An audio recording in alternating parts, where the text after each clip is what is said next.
Christopher Nolan's Tenet is coming out this week, and judging by his track record, it's set out to be a very good movie.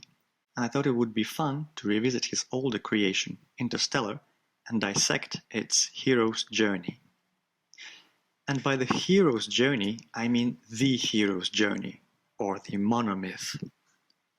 The Hero with 1,000 Faces is a 1949 book by Joseph Campbell, in which he presents his analysis of a dozen of ancient myths and stories from around the world. He is basically saying that instead of the apparent endless multitude of stories, there is only one quintessential story that they all are actually telling. The monomyth describes the journey of the hero of the story, and every possible story in the world, or at least in the West, and how it falls into one or several segments of this monomyth. A quick note right off the bat: if you haven't watched Interstellar, do yourself a favor and watch it first and then come back. This is going to be a full-on spoiler dissection of this movie. Now, a lot of people ridicule some of the hard sci-fi elements in the third act of Interstellar and the love theme of the movie. Love isn't something we invented. And I find these criticisms not valid and actually quite shallow. And I think that it's a very good, well-thought sci-fi movie, very much in the style of Ray Bradbury and other great sci-fi writers in the 60s. So in the movie, climate change has devastated society. Our hero is Cooper, a former NASA test pilot and a father of two. He desperately wants to fly again, but is forced to raise diminishing crops like basically everyone else. Now, due to an almost chance encounter, he meets some NASA scientists, who he ends up joining in a last-ditch effort to launch a rocket into space in search for a habitable planet to resettle to. Eventually they find a planet, but it turns out it's going to be very hard to resettle, for various reasons, not least of which is the fact that the planet orbits a black hole which dilates time. In the end, Cooper returns to Earth and he meets his daughter, who is now an old woman and is basically dying, and she forgives him for leaving. So that's the plot in a nutshell. Of course, much is missing there, but just a little introduction into the plot, or kind of a reminder of the plot for you, for those of you who don't recall that well. So first, let's talk about the hero's journey. The hero's journey is divided up into 3 acts: departure, initiation, and return. This journey, or the monomyth, starts with the call to adventure. So with the call to adventure, the hero begins in a situation of normality, of the ordinary world, from which they receive some information that acts as a call to head off into the unknown. Were you on a Star Cruiser? Help me, Obi-Wan Kenobi. You're my only hope. What's this? Joseph Campbell writes, "The call to adventure is to a forest, a kingdom underground, beneath the waves or above the sky, a secret island, a lofty mountaintop, or a profound dream state. The hero can go forth of their own volition to accomplish the adventure, as did Theseus when he arrived in Athens and heard about the horrible story of the Minotaur, or they may be carried or sent abroad by some benign or malignant agent, as was Odysseus, driven about the Mediterranean by the winds of the angered god Poseidon. The adventure may begin as a mere blunder, or still again, one may be only casually strolling when some passing phenomenon catches the wandering eye and lures one away from the frequented paths of man." In Interstellar, Coop's ordinary world is the climate-disrupted world with diminished population and diminished interest in anything other than base subsistence. More narrowly, his world is his farm that he shares with his father-in-law, a 15-year-old son, and 10-year-old daughter, Murph. Coop openly questions this ordinary world and argues with several characters how it might have been different. It's like we've forgotten who we are, Tom. Explorers, pioneers, not caretakers. Cooper's call to adventure occurs when a sandstorm leaves peculiar markings on the floor of the bedroom. Cooper is very intrigued by the markings and spends the night trying to decipher them. He is convinced that they are binary code and indicate a location he must travel to. When he finds the location, it is an entrance to a hidden NASA facility.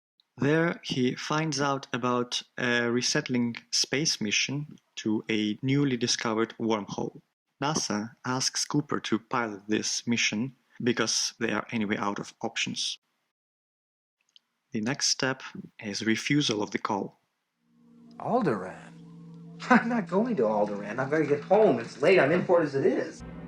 I can't get involved. I've got work to do. It's not that I like the Empire. I hate it, but there's nothing I can do about it right now. Often when the call is given, the future hero at first refuses to answer it. This may be from a sense of duty or obligation, or fear, insecurity, or a sense of inadequacy, or any of a number of reasons that work to hold the person in their current circumstances. Joseph Campbell writes, "Refusal of the summons converts the adventure into its negative. Walled in boredom, hard work, or culture, the subject loses the power of significant affirmative action and becomes a victim to be saved. His flowering world becomes a wasteland of dry stones and his life feels meaningless. Whatever house he builds, it will be a house of death, a labyrinth of cyclopean walls to hide from his minotaur. All he can do is create new problems for himself and await the gradual approach of his disintegration." You're the best pilot we ever had. I barely left the stratosphere. In Interstellar, Cooper is reluctant to join the mission because his only test flight years ago failed. But that hesitation doesn't last long when NASA explains to him that he is a much better option than they had had before, plus he would be doing good to the planet and his family. And this aligns a lot with what Cooper already wants anyway, so he agrees. Something sent you here. They chose you. Well, who's they? How long? Would I be gone? Hard to know. Years? I've got kids, Professor. Get out there and save them. Who's they? The next step in the hero's journey is supernatural aid. Once the hero has committed to the quest, consciously or unconsciously, their guide and magical helper appears. Hello there. More often than not, this supernatural mentor will present the hero with one or more talismans or artifacts that will aid them later in their quest. So this is about meeting the person that can help them in their journey. Joseph Campbell writes, "For those who have not refused the call, the first encounter of the hero journey is with the protective figure, often a little old crone or old man, who provides the adventurer with amulets against the dragon forces he is about to pass. What such a figure represents is the benign, protecting power of destiny. Mother Nature herself supports the mighty task, and insofar as the hero's act coincides with that for which his society is ready, he seems to ride on the great rhythm of the historical process." Professor Bryant. Brandt assigns to the expedition 2 robots, Tars and Case, and you can be sure that they will play a big role in Cooper's journey. The spaceship can also be seen as a sort of talisman. Finally, he also advises Cooper and the rest to accomplish their goals and persevere no matter what, and he cites the poem by Dylan Thomas. Do not go gentle into that good night. Rage, rage against the dying of the light.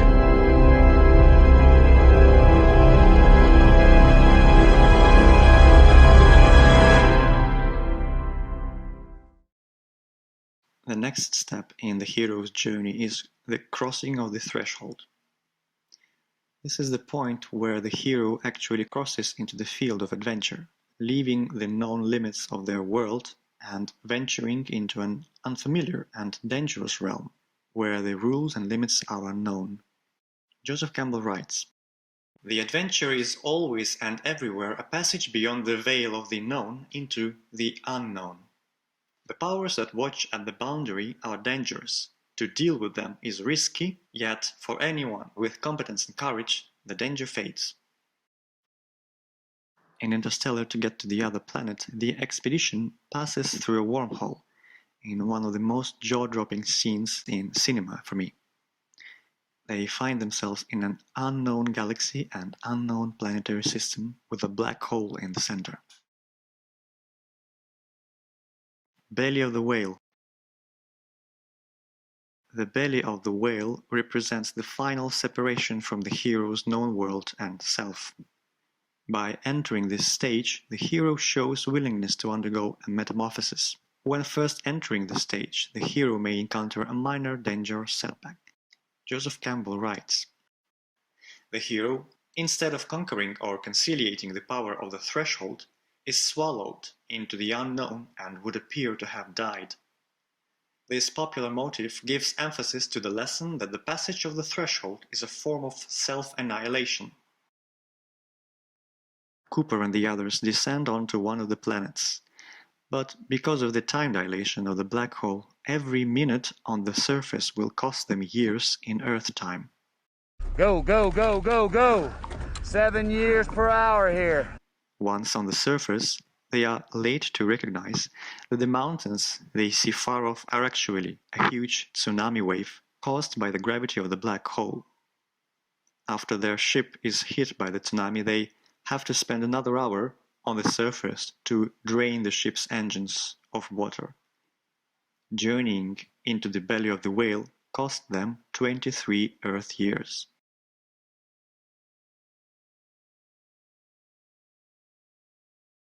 The next step is the road of trials, and this is where the second act of the hero's journey starts: initiation.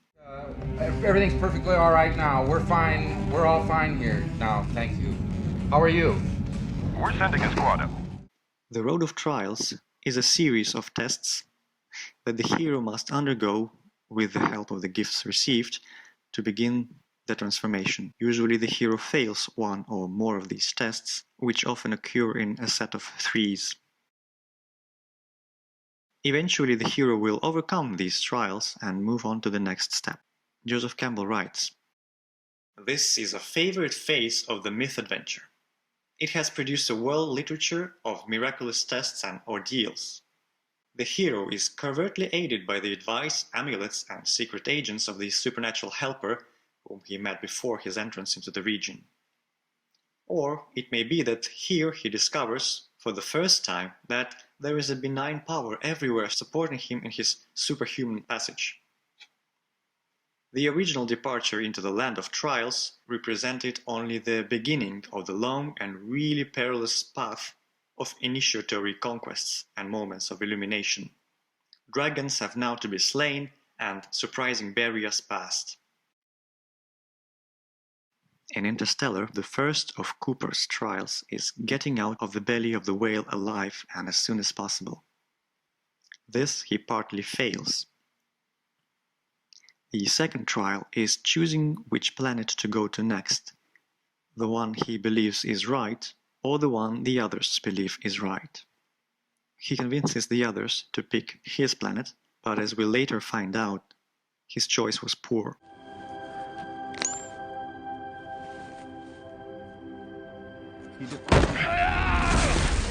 The final trial is surviving the backstabbing by Dr. Mann and docking with the rotating spaceship.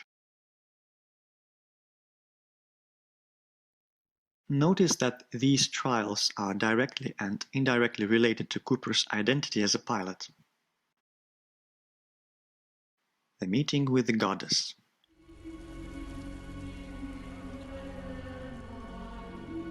Will you look into the mirror? What will I see? This is where the hero gains more items that will help him in the future. Joseph Campbell writes, "The meeting with the goddess is the final test of the talent of the hero to win the boon of love, which is life itself enjoyed as the encasement of eternity. Brand is the goddess who heeds Cooper's call, descends from the sky to help him, and grants him the spacecraft to chase man. Romilly, do you read me? This is Brand. Romilly! Dr. Brand, Cooper, there's been an explosion.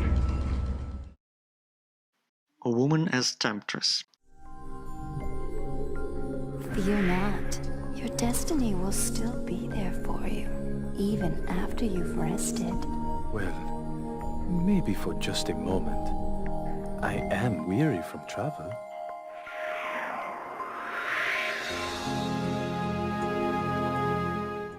In this step, the hero faces temptations that may lead them to abandon or stray from their quest, which do not necessarily have to be represented by a woman.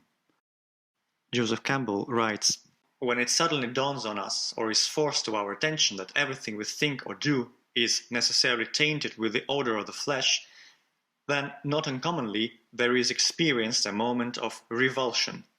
Life, the acts of life, the organs of life, woman in particular, as the great symbol of life, become intolerable to the pure soul.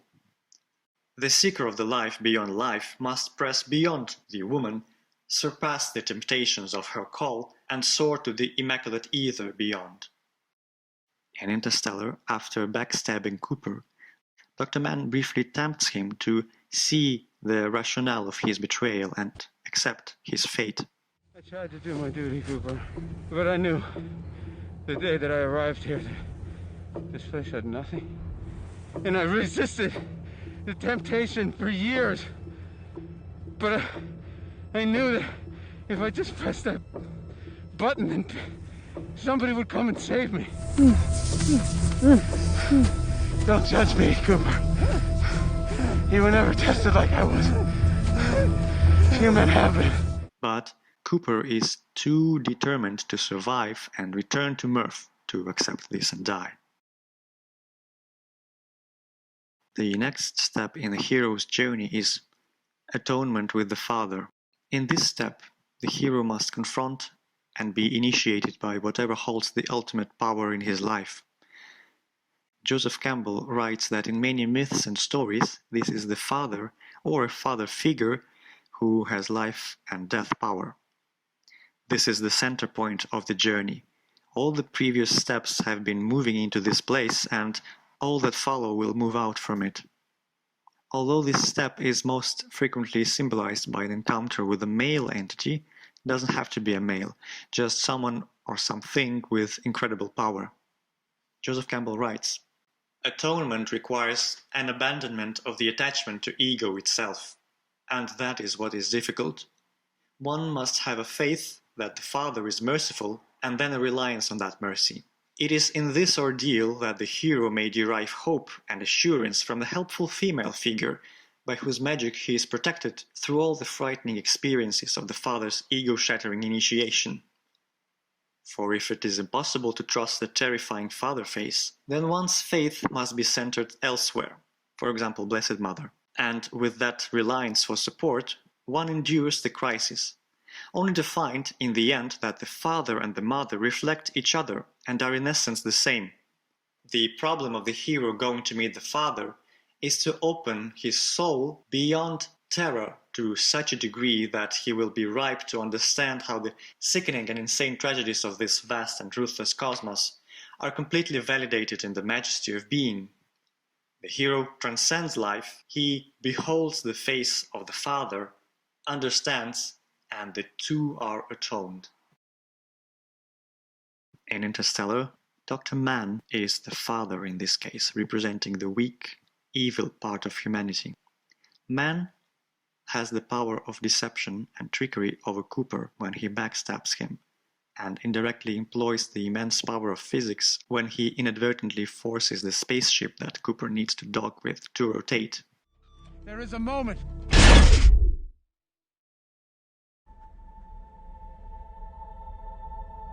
Cooper nearly dies, and is reborn.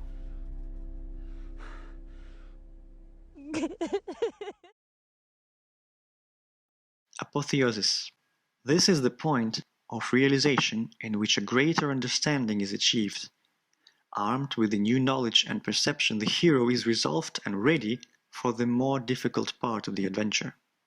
Joseph Campbell writes, "Those who know that the everlasting lies in them, and all things really are the everlasting, dwell in the growths of the wish-fulfilling trees, drink the brew of immortality, and listen everywhere to the unheard music of eternal concord." Through perseverance and focus on his goal, Cooper docks with the madly rotating ship and takes control. He and Amelia survive, but their only option seems to give up returning to Earth and instead to slingshot around the black hole and land on the third planet and hope to survive. Thanks to Dr. Brand's advice and the robots, Cooper is determined not to go gently into that good night like that, and devises a plan together with Tars. The ultimate boon. The ultimate boon is the achievement of the goal of the quest. It is what the hero went on the journey to get.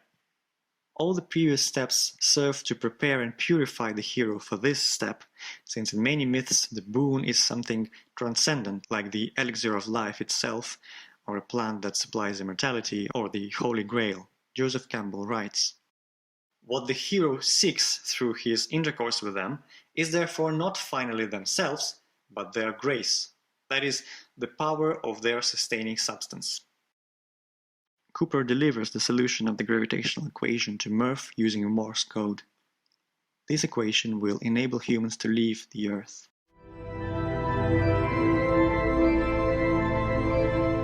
The next step is the beginning of the third act of the hero's journey, Return. Refusal of the Return.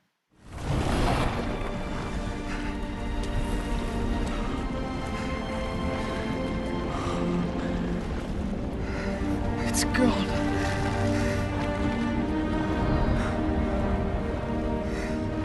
It's done. Yes, Mr. Frodo. It's over now. Having found bliss and enlightenment in the other world, the hero may not want to return to the ordinary world to share the boon with their fellow people. Joseph Campbell writes, "When the hero quest has been accomplished through penetration to the source, or through the grace of some male or female, human or animal personification, the adventurer must still return with his life-transmuting trophy.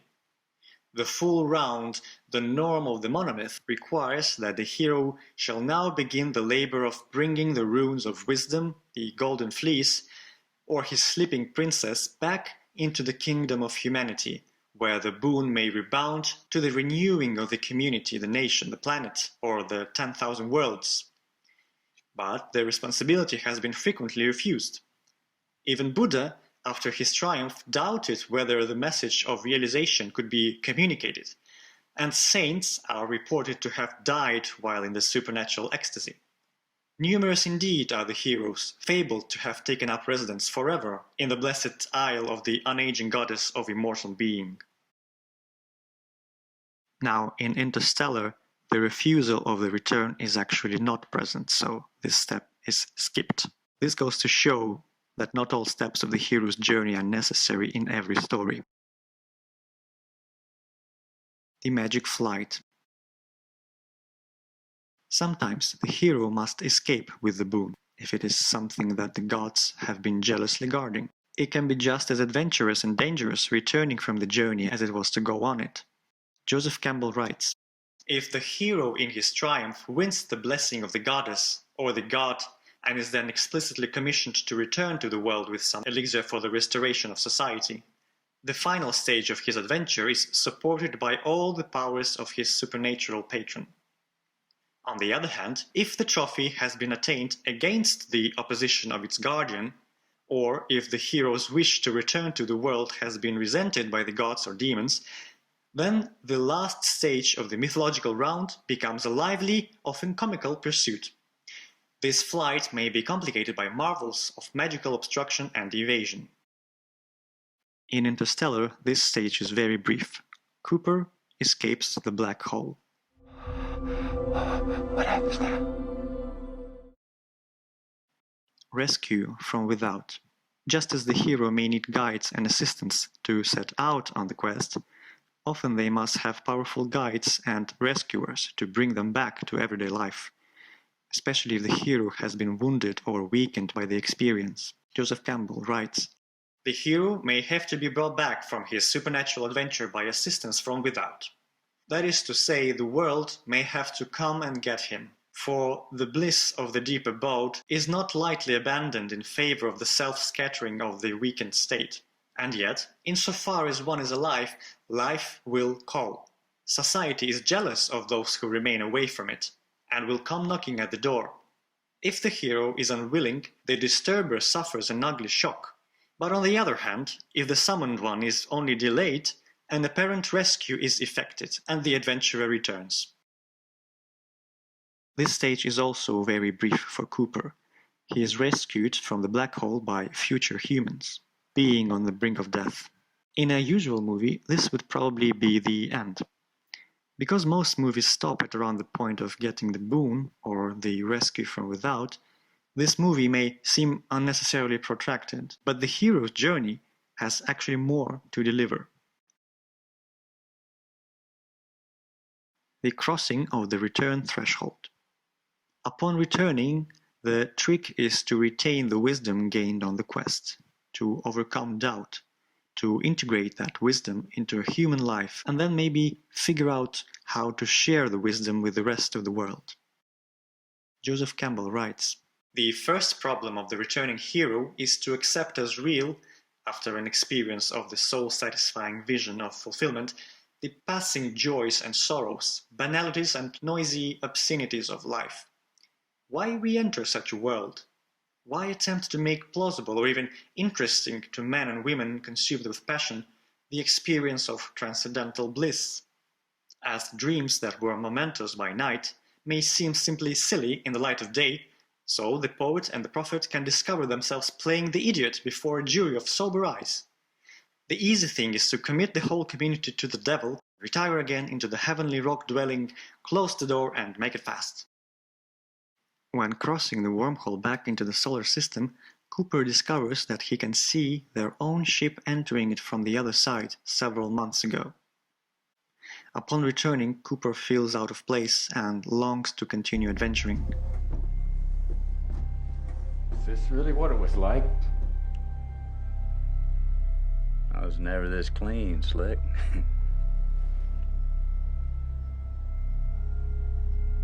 I don't care much for this, pretending we're back where we started. I want to know where we are, where we're going. Master of two worlds. This step is usually represented by a transcendental hero like Jesus or Buddha. For a human hero, it may mean achieving a balance between the material and the spiritual.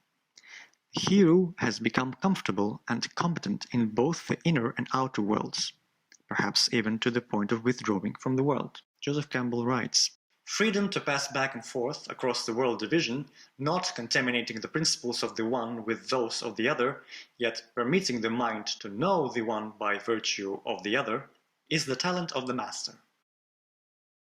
Cooper is the master of the Earth world and the black hole world, and of the past and the present. The new world is both familiar and different. Murph, who is now very old and dying, tells him to go on flying and exploring. Her children and grandchildren will take care of her. She had already forgiven him and is grateful to him for being the ghost that was with her and helped her and the entire humanity. Cooper is relieved by this confession and sets out to do exactly what Murph advises him. I have my kids here for me now. You go. Where? Brand.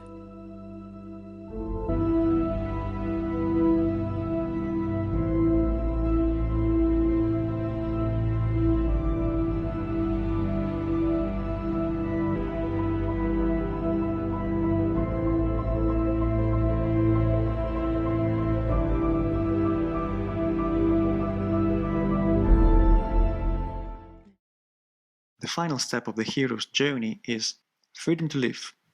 In this step, mastery leads to freedom from the fear of death, which is in turn the freedom to live. This is sometimes referred to as living in the moment, neither anticipating the future nor regretting the past. Joseph Campbell writes, "The hero is the champion of things becoming, not of things become. He does not mistake apparent changelessness in time for the permanence of being, nor is he fearful of the next moment." In Interstellar, Murph sets Cooper free from his need to be a father to her. He is now free to find Amelia and live out his life, possibly with her on the new planet, starting the colonization mission. As James Coe from the University of Illinois writes, Interstellar is not so much science fiction than fantasy.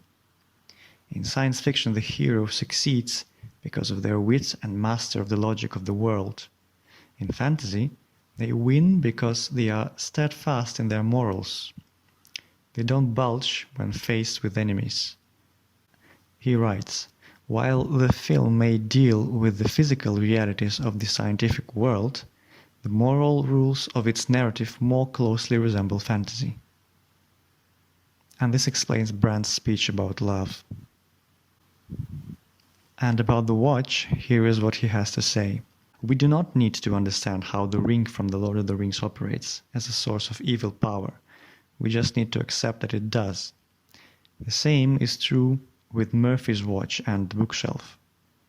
Rather than focusing on the improbability of the scene, the audience should take the magical artifacts as an invitation to let go of logical consistency and accept their inability to comprehend the logic behind the magic." And that was Interstellar. I hope you liked this dissection and maybe it helped you discover things about Interstellar that you didn't expect were there.